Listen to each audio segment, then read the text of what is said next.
वीट नाही, कंटाळा नाही, आलस्य नाही, त्रास नाही, इतुकी माया कोठेही नाही, माते वेगळी. असं समर्थ रामदासांनी दासबोधात म्हटलंय. वा, म्हणजे कंटाळा, त्रास, वीट हे शब्द जिच्या शब्दकोशात नाहीत तिचं नाव आई. पण काही आयांचा शब्दकोशच वेगळा असतो. त्यात वेगवेगळेच शब्द असतात. त्या त्यांच्या विश्वकोशात रममाण असतात. मुलींची मैत्रीचं नातं असतंच, पण सगळा प्रवास साहित्य, नाटक, कविता, शिक्षण, संवाद यातच गुंफलेला असतो. मग अशा आईच्या मुली काय वेगळ्या होणार का? त्या पण पुस्तकातच रमणार, लिहिणार. अरे, उत्तम साहित्यिक तर ती झालीच, पण एकीने अभिनयाचं कार्यक्षेत्र निवडलं. हिंदी, मराठी सिरियल्स, चित्रपट यात 100पेक्षा जास्त भूमिका केल्या आणि दुसरी परदेशात जाऊन उच्च विद्याविभूषित झाली. साहित्यवेलींनी ज्यांचं नातं घट्ट बांधलं गेलं आहे अशा मायलिकींची ही ध्वनिचित्रफीत पाहूया.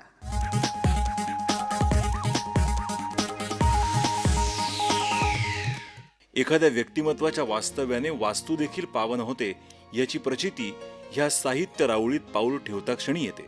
हे ज्ञान मंदिर म्हणजे डॉक्टर विजया वाड यांचं राहतं घर. शब्द शब्द जोडून शब्दातीत होऊन निशब्द करणारं एक व्यक्तिमत्व. यांच्या कर्तृत्वाचं वर्णन करताना शब्द देखील थिटे पडतात. मराठी साहित्यात एक सन्मानाचं स्थान म्हणजे विजयाताई. महाराष्ट्र राज्य मराठी विश्वकोश मंडळाच्या त्या पहिल्या अध्यक्ष ठरल्या. मराठी विश्वकोशातले 17, 18 आणि 19 खंड विजयाताईंच्या लेखणीने समृद्ध झाले. साहित्य क्षेत्रात आपलं मोलाचं योगदान देत असतानाच त्यांच्या लेखणीतून कथा, कादंबऱ्या, गोष्टींची पुस्तकं, बालकथा, ललितलेख, कविता संग्रह, प्रवास वर्णनं, आत्मवृत्त, वृत्तलेखन यासारखे नानाविध साहित्य प्रकार सुवर्णांकित झाले. शिक्षिका म्हणून कार्यरत असताना त्यांनी मुलं, शिक्षक आणि पालक यांना जागरूक करून पर्यावरण प्रकल्पासारखी सामाजिक कामं केली. दरवर्षी नित्यनियमाने त्या आदिवासी मुलींना दत्तक पालक मिळवून देण्यासाठी प्रयत्नशील असतात. अफाट ज्ञान, सामाजिक जाण आणि अविरत मेहनत या जोरावर त्यांना मिळालेल्या पारितोषिकांची संख्या इतकी आहे की घराचं जणू संग्रहालयच झालंय. वाचकांसाठी बालक आणि पालकांमधील अतूट नातं उलगडून ठेवणाऱ्या विजयाताईंनी आपल्या दोनही मुलींवर केलेली माया देखील आदर्श ठरते. आपल्या अंगी असलेली विद्वत्ता आपल्या मुलींवर न लादता त्यांना त्यांच्या आवडीचे मार्ग निवडण्यासाठी त्यांनी प्रोत्साहन दिलं. ज्ञानाच्या या परिसस्पर्शाने लकाकून निघालेल्या दोन्ही मुलींनी वेगवेगळ्या क्षेत्रात नावलौकिक कमावला. मोठी प्राजक्ता परदेशात स्थिरावली असून एक प्रथितयश डॉक्टर आहे, तर धाकटी निशिगंधा हिने अभिनयात आपलं वेगळं अस्तित्व निर्माण केलं. समंजस, सालस आणि कष्टाळू निशिगंधाने अभिनयासोबत निवेदन, लेखन आणि अध्ययन यातही विशेष ठसा उमटवला.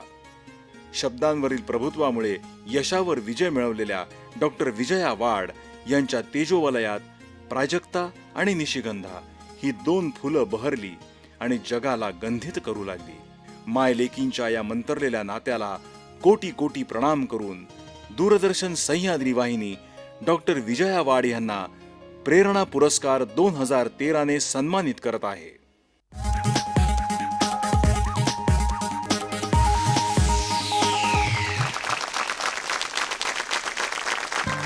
या आजच्या हृदय सोहळ्यात सहभागी होण्यासाठी मान्यवरही आपल्याला लाभलेले आहेत. ते आहेत डॉक्टर रागिणी पारेख, पहिल्या महिला आय सर्जन. सांगावीशी वाटती ती फक्त तूच आहेस आई, तू माझी सर्वात चांगली मैत्रीण आहे. जेव्हा येतात अडचणी तेव्हा हात धरून मार्ग. मी डॉक्टर निशिगंधा वाड यांना विनंती करतो की त्यांनी आईला डॉक्टर विजया वाड यांना क्लिनिक प्लस सह्याद्री प्रेरणा पुरस्कारानं सन्मानित करावं.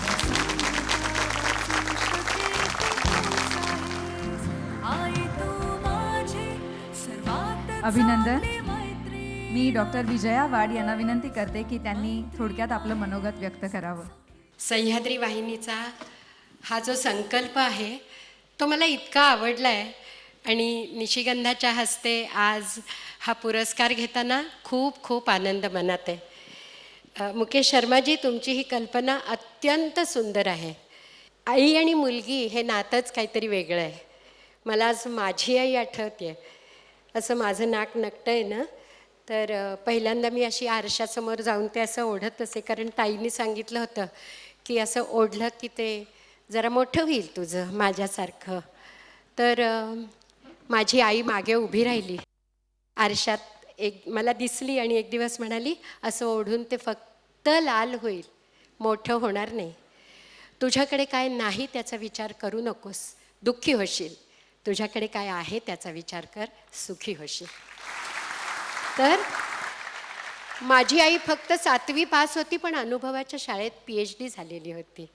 तिनं मला जो आत्मविश्वास दिला, त्यामुळेच आज मी इथे उभी आहे. मला फक्त एकच सांगावंसं वाटतं की सौंदर्याचा मार्ग हृदयापासून सुरू होतो आणि कर्तृत्वापाशी जाऊन थबकतो. हे जिनं शिकवलं तिचं ऋण न फिटणारं आहे. आणि आज माझी ही लाडाची लेक इथे उभी आहे, अतिशय खोडकर. लहानपणी इतकी अभ्यास अजिबात करायची नाही. जेव्हा तिला कळायला लागलं तेव्हा अभ्यास करू लागली. नाही तर 7वीपर्यंत सगळ्यात पहिल्यांदा जो पेपर देतो तो हुशार, अशी तिची कल्पना होती. आणि तोपर्यंत ती अशीच यायची. पण नंतर जेव्हा कळायला लागलं तेव्हा तिनं अगदी PhD पर्यंत, कारण ताई डॉक्टर आहे ना, तर प्राजक्ता डॉक्टर आहे म्हणून हिनं डॉक्टरेट मिळवली. आणि आता मला खूप आनंद आणि अभिमान वाटतो की वुमन एम्पॉवरमेंटमध्ये माझ्या लेकीनं पण डिलीट मिळवलेली आहे. तर मित्रमैत्रिणींनो, आई आणि लेकीचा हा मधुर संगम सह्याद्री वाहिनीवर झाला. इथेच माझे टेलिव्हिजन टीचर म्हणून अगदी 26-27 वर्षाची असताना सुरुवात झाली. आणि म्हणून सह्याद्री वाहिनीला मी मनोमन नमस्कार करते, अभिनंदन करते. आणि मुकेश शर्मा आणि आपली सर्व टीम यांचे खूप खूप आभार मानते या शुभ संकल्पाबद्दल. धन्यवाद. जय हिंद. डॉक्टर निशिगंधा वाड यांनाही मी विनंती करतो की त्यांनी आपल्या भावना व्यक्त कराव्या. आई इतकं उत्तम बोलली आहे. तिची शब्द फुलं ज्यांनी माझं आयुष्य सुगंधी झालं, आज हे वातावरणसुद्धा झालं याची मला खात्री आहे. आपल्याशी हा शब्दसेतू बांधताना पहिल्यांदा मुकेशजी आपले सह्याद्री वाहिनीचे या प्रेरणा पुरस्काराबद्दल जो आमच्या आईला दिला, आज ताई इकडे नाही आहे, तिला लेक्चरसाठी अचानक काल रात्री परदेशी जावं लागलं, नाहीतर तिचा उजवा आणि डावा डोळा तिच्या बाजूला उभा असता. फार बोलणार नाही, एवढंच सांगते, प्रत्येक परीक्षेच्या क्षणी जी शक्ती बनून मागे उभी होती, जिंकले हारले तेव्हा जी सखी म्हणून शेजारी होती, आणि प्रत्येक संकटाच्या वेळी जी कवच बनून पुढे होती, ती आई. जिने शिकवलं जगताना माणसांनी वर्षेच्या मयुरासारखं जगावं, संपूर्ण पिसारा फुलवून नाचावं, भरभरून रडावं, खळखळून हसावं, उधाण आलेल्या समिंदरासारखं व्हावं, म्हणजे मग एकट्यानंच जगाचा निरोप घेताना वाईट वाटत नाही. या प्रेरणा पुरस्काराबद्दल एवढंच म्हणेल, जगात जाना पहिले वंदन, चरण कमल तव पवित्र पावन, देवा दे रे यांचे दर्शन, जिथवर जागे माझे जीवन. धन्यवाद. सर्वप्रथम डॉक्टर वाड मॅडम आणि जे कोणी आज सगळ्या आई जे पुरस्कृत आहेत आणि जे प्रेरणामूर्ती आहेत त्यांना माझं वंदन. मदर्स डे निमित्त हा जो सोहळा आपण साजरा करतोय श्रीयुत मुकेश शर्मामुळे, तर परत त्यांचा एकदा अभिनंदन करते. मान्यवरांना एक विनंती आहे की आपल्या या माय लेकींना तुम्ही क्लिनिक प्लसचं गिफ्ट हॅम्पर देऊन सन्मानित करावं. आपली छोटी छोटी गुपित ज्या सांगावेशी वाट. मान्यवरांना विनंती की त्यांनी कृपया आसनस्थ व्हावं. आई तू माझी सर्वात चांगली मैत्रीण आहे.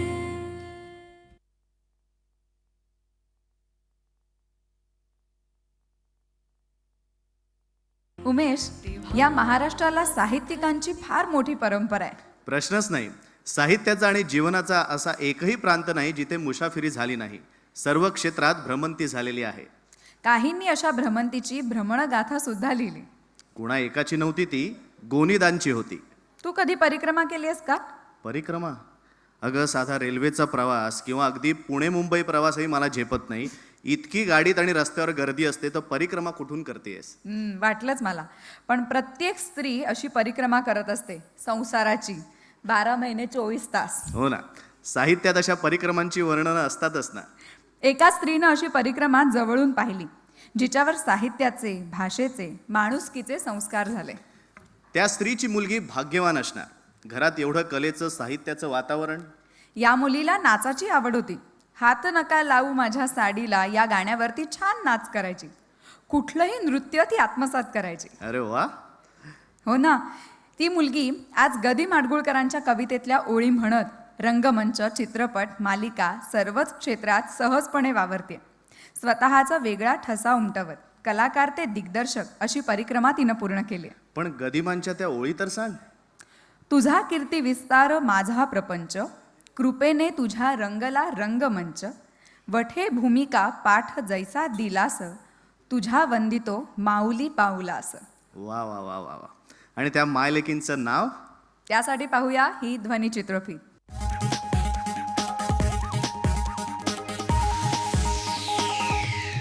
एखाद्या व्यक्तीच्या बोलण्यातला गोडवा ही त्याची ओळख बनते. समोरच्याला बोलतं करून त्याच्या मनात दडलेल्या गोष्टी काढून रसिकांसमोर मांडत्या करणं ही त्यांची कला असते. दूरदर्शन, आकाशवाणी यावरील नानाविध कार्यक्रमांमधून ठळकपणे ऐकू आलेला आवाज, सामाजिक घडामोडींचं प्रतिबिंब साहित्यात पडलंच पाहिजे. दिसलेला निरागस चेहरा म्हणजे श्रीमती वीणा देव.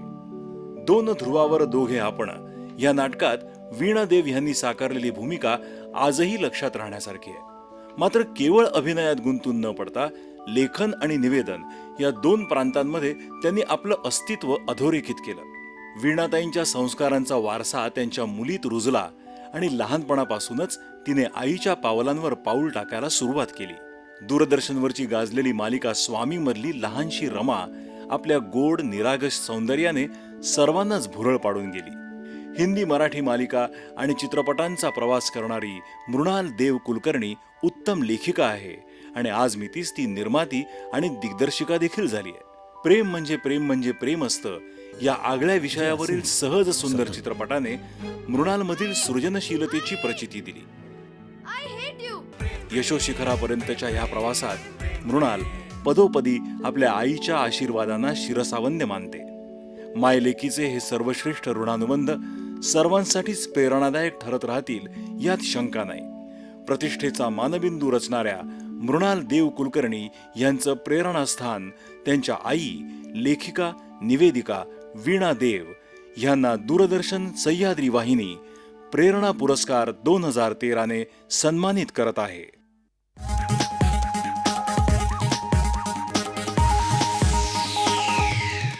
या क्षणाचे साक्षीदार होण्यासाठी आपल्याला मान्यवर लाभले आहेत अतिरिक्त महासंचालक मुंबई दूरदर्शन मुकेश शर्मा.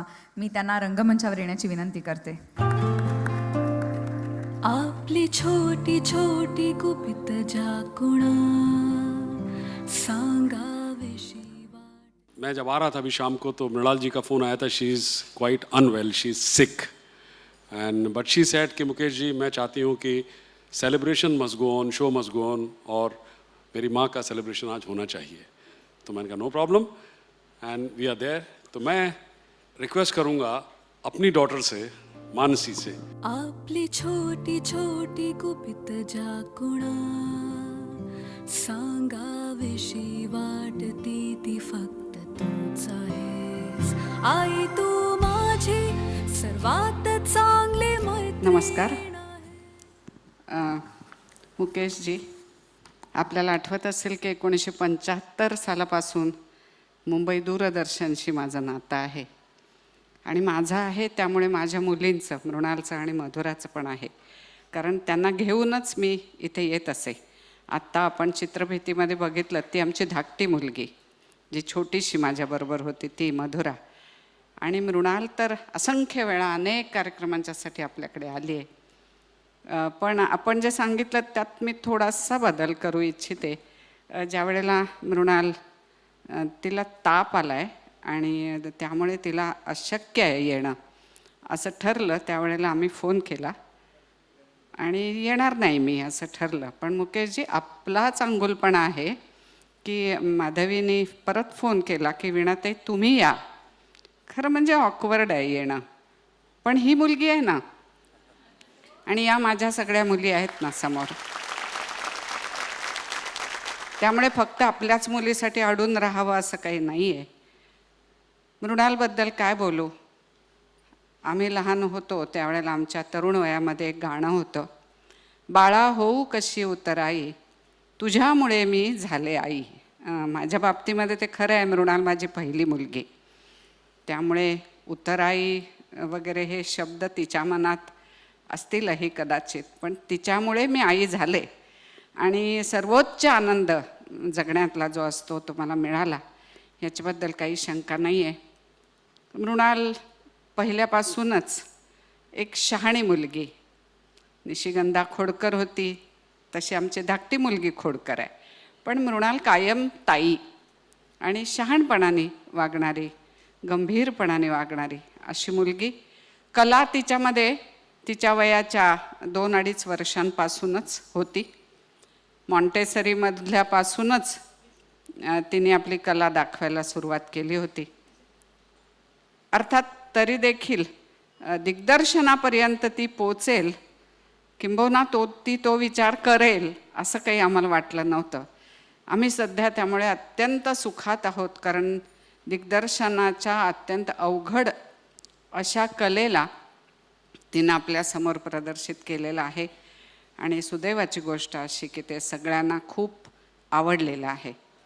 तेव्हा संवेदनशील मुलगी, कलाकार मनाची मुलगी, घरामध्ये जबाबदारी ओळखणारी मुलगी, तिच्या मुलाचा सांभाळ जसा ती करते तसंच मला इथे सांगितलं पाहिजे आणि आज तर नक्कीच सांगितलं पाहिजे की तिची धाकटी बहीण मधुरा ही 4.5 वर्षांनी लहान आहे तिच्यापेक्षा. मी नोकरी करत होते, मी सकाळीच कॉलेजला जायचे आणि म्हणूनच इथे आवर्जून सांगितलं पाहिजे की तिनं माझी जागा घेतली होती. स्त्री शक्ती म्हणजे काय याची जाणीव घरात मुली असल्या की आपल्याला फार चांगल्या पद्धतीने होत असते आणि सहजीच होते, काही कुणाला मुद्दाम दाखवण्याची आवश्यकता नसते. त्यामुळे मला असं वाटतं की जीवनामधल्या सगळ्या भूमिका जी मनापासून करते आहे, गृहिणी, सचिव वगैरे वगैरे, आपल्याला सगळ्यांना तो श्लोक पाठ आहे. त्यामुळे अशा प्रकारची मुलगी मला लाभली याचा मला खरोखर आनंद आहे. आपलं बाळ सगळ्यांनाच आवडतं, तसं माझं हे पिल्लू हे सर्वार्थानी मला फार आवडतं. धन्यवाद. मान्यवरांना विनंती की त्यांनी क्लिनिक प्लस कडून एक गिफ्ट हॅम्पर सत्कार मूर्तींना द्यावं. आपली छोटी छोटी गुपित ज्या कुणा सांगा. धन्यवाद. मान्यवरांना विनंती आहे की त्यांनी कृपया आसनस्थ व्हावं.